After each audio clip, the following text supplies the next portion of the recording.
Physics गुरु R G channel पर आपका स्वागत है। और आज अपन बात करते हैं प्रकाश के अपवर्तन की। प्रकाश का अपवर्तन व परावर्तन दो प्रकाश की मुख्य घटनाएं हैं। और अपवर्तन के अंदर जब प्रकाश की कोई किरण एक माध्यम से आती है और दूसरे माध्यम में प्रवेश करती है तो दोनों माध्यमों को परत करने वाली जो सतह होती है उस पर प्रकाश की किरण अपने रास्ते से विचलित हो जाती है, राह भटक जाती है। तो प्रकाश की जो ये घटना होती है, एक माध्यम से आई दूसरे में जा रही है और दोनों माध्यमों को जिस तल पर दो माध्यम अलग हो रहे हैं उस पर प्रकाश अपने रास्ते से विचलित होता है। तो ये प्रकाश की घटना प्रकाश का अपवर्तन कहलाती है या रिफ्रैक्शन ऑफ लाइट कहलाती है। अब प्रकाश का अपवर्तन होता क्यों है? प्रकाश का अपवर्तन अलग अलग माध्यम में प्रकाश की चालें भिन्न भिन्न होने के कारण होता है। किसी माध्यम में प्रकाश की चाल कम होती है और दूसरे माध्यम में प्रकाश की चाल ज़्यादा होती है।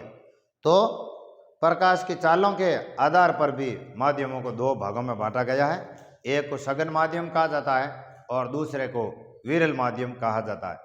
सघन और विरल दो तुलनात्मक राशियां हैं दोनों ही, अर्थात एक माध्यम सघन है, वो सघन माध्यम अगर दूसरे माध्यम के साथ में तुलना कराए तो वो माध्यम विरल हो सकता है।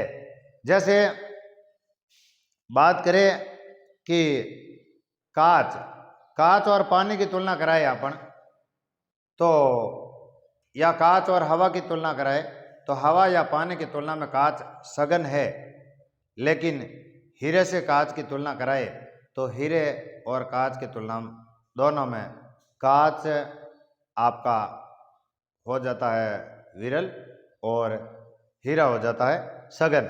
तो यहाँ देखते हैं, अपन बात करते हैं प्रकाश का अपवर्तन। जब प्रकाश की किरण एक माध्यम से दूसरे माध्यम में प्रवेश करती है तो दोनों माध्यमों को अलग करने वाली सतह पर अपने पथ से विचलित हो जाती है। प्रकाश की यह घटना प्रकाश का अपवर्तन कहलाती है। जो प्रकाश की किरण आती है उसे आपतित किरण इंसिडेंट रे, और जो प्रकाश की किरण अपवर्तित होती है उसे रिफ्रैक्टेड रे कहा जाता है। और ये जिस दोनों, ये माध्यम एक अलग है, ये माध्यम अलग है, तो इन माध्यम इसे इसमें प्रवेश कर रही है और इस सतह पर यह दोनों माध्यमों को अलग करने वाली जो सतह है इस पर प्रकाश की किरण, इसको जाना तो चाहिए था, अगर माध्यम एक ही होता तो ये प्रकाश की किरण सीधी जाती, लेकिन इस माध्यम और इस माध्यम दोनों का अपवर्तनांक अलग अलग है। अभी हम बात करेंगे अपवर्तनांक क्या होता है। तो यहाँ से यहाँ आई तो ये अभिलंब की ओर मुड़ जाती है। अभिलंब क्या होता है कि पर्तकारी सतह पर जो लंबवत लाइन होती है, परपेंडिकुलर लाइन होती है, उसे अपन अभिलंब या नॉर्मल कहते हैं। तो जो प्रकाश किरण आती है और अपवर्तित होती है वो यहाँ जिस बिंदु पर आ रही है प्रकाश की किरण उसे हम आपतित बिंदु कहते हैं। पर्तकारी सतह पर वह बिंदु जहाँ पर प्रकाश की किरण इंसिडेंट होती है उसे आप इंसिडेंट पॉइंट कहते हैं। अब यहाँ आपतित किरण व अभिलंब के बीच में जो कोण बनता है उसे आपतन कोण कहते हैं, और अभिलंब व अपवर्तित किरण के बीच में जो कोण बनता है उसे अपवर्तन कोण कहा जाता है। प्रकाश के अपवर्तन की निम्न घटनाएं हो सकती है। जब प्रकाश की किरण विरल माध्यम से सघन माध्यम में प्रवेश करती है तो पर्तकारी तल पर यह अभिलंब की ओर मुड़ जाती है, ये नॉर्मल या अभिलंब की ओर मुड़ जाती है। जब प्रकाश की किरण सघन माध्यम से विरल माध्यम में प्रवेश करती है तो ये अभिलंब से दूर हट जाती है, ये आपतन कोण और ये आपका अपवर्तन कोण। जब प्रकाश की किरण नॉर्मल पर आती है तो ये सीधी निकल जाती है, अर्थात इस बार प्रकाश का कोई, ठीक है ना, रास्ता दूसरा नहीं है, जिस रास्ते से आई उसी रास्ते से सीधी निकल जाती है।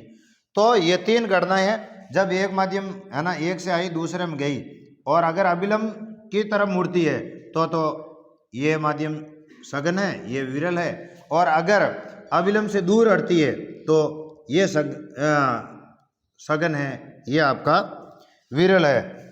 जब सीधी गुजर जाती है इसका मतलब है कि दोनों माध्यम का प्रकाशीय घनत्व बराबर है।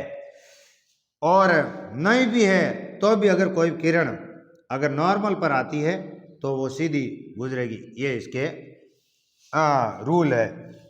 अब प्रकाश के अपवर्तन के नियम, तो प्रकाश का अपवर्तन के दो नियम हैं। पहला नियम यह है कि प्रकाश की जो किरण आती है, आपतित किरण और अपवर्तित किरण, वह अभिलंब तीनों ही आपतन बिंदु पर एक ही तल में स्थित होते हैं। दूसरा नियम है कि आपके आपतन कोण की जया, अर्थात इसका आपको साइन लेना है, और आपके अपवर्तन कोण की जया का अनुपात दिए गए माध्यम के युग्म के लिए, माध्यम का युग्म क्या होना चाहिए, सेम होना चाहिए। तो दोनों के लिए आपतन कोण की जया और अपवर्तन कोण की जया का अनुपात सदैव एक नियत मान आता है। इसका मतलब है कि आप I का मान चेंज करोगे तो R का मान चेंज होगा। I का मान जैसे आपके 30 है, इसका मान मान लिया इसका मान 60 है, इसका मान आपने दूसरा चेंज कर दिया तो इसका भी मान चेंज हुआ। लेकिन दिए गए माध्यम के लिए आपतन कोण की जया और आपके अपवर्तन कोण की जया का अनुपात सदैव, इसका अनुपात सदैव, जैसे ये एक एग्जाम्पल से बात करते हैं कि अगर इसका मान I का मान, आपतन कोण की जया का मान 10 डिग्री है और उसका मान 20 डिग्री है। अब जैसे आपने कोण चेंज किया, ठीक है, इनका अनुपात 10/20 बराबर आपका 1/2 आ रहा है। अगर आपके आपतन कोण की जया का मान अर्थात साइन I का मान 20 है तो साइन R का मान 40 है, तो दिए गए अनुपात के लिए ये भी अभी का मान 1/2 आ रहा है। तो इस प्रकार से आप आपतन कोण का मान बढ़ाओगे तो इसका मान निश्चित रूप से बढ़ेगा या घटेगा, लेकिन इनका अनुपात सदैव एक नियत संख्या आता है और जिसे अपवर्तनांक कहते हैं। इसे स्नेल का नियम भी कहते हैं, अर्थात आपतन कोण की जया और अपवर्तन कोण की जया का मान एक नियत मान प्राप्त होता है सदैव, और इसे ही आप स्नेल का नियम कहते हैं। प्रकाश की चाल के आधार पर माध्यम दो प्रकार के होते हैं। एक विरल माध्यम जिसमें प्रकाश की चाल दूसरे माध्यम की तुलना में कम हो, उसे हम विरल माध्यम कहा जाता है। और दूसरा सघन माध्यम है ना, जिसमें प्रकाश की चाल दूसरे माध्यम की तुलना में अधिक हो, उसे अपन प्रकाश के लिए सघन माध्यम कहते हैं। और दोनों ही तुलनात्मक राशियां हैं, अर्थात तुलना करके ही बताई जा सकती है कि कौन सघन है और कौन विरल है। इससे आगे